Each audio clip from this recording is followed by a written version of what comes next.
আসসালামু আলাইকুম, hello Brian, new another daily blog. কী অবস্থা আপনাদের? মোটামুটি করে আমার অবস্থা একবারে কাহিল। যাই হোক, তো বাইরে একটু হাঁটতে গেছিলাম, তো এখন জোর রাত আনতেছে আর কি।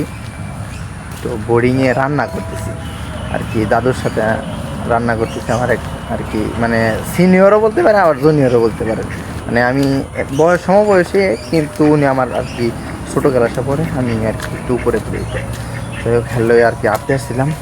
আর সামনে আমাদের মাদ্রাসা দিব বন্ধ, আর বোর্ডিংটা সামনে। আপনাকে দেখাই দাঁড়ান। আস্তে আস্তে আস্তে করো।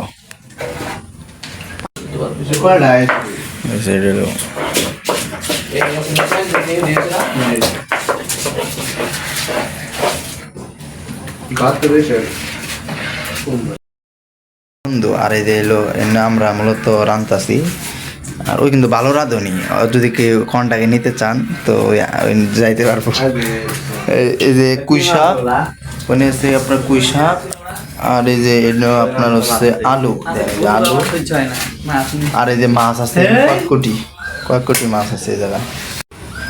সমস্যা বলে আছে।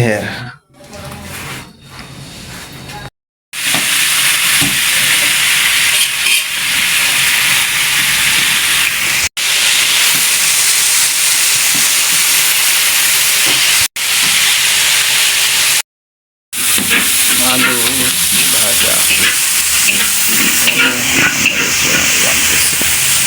মোটামুটি আকারে এবেলায় রান্নাবাড়ি শেষের দিকে আর কি কুই শাক আলু দিয়া দিলাম। আলু জায়গায় ভাত আজকে বেশি করে নেওয়া লাগবো। তো রান্না আপনার করে দেয়া আমনি বরাবরই মোটামুটি আকারে রান্না শেষের দিকে।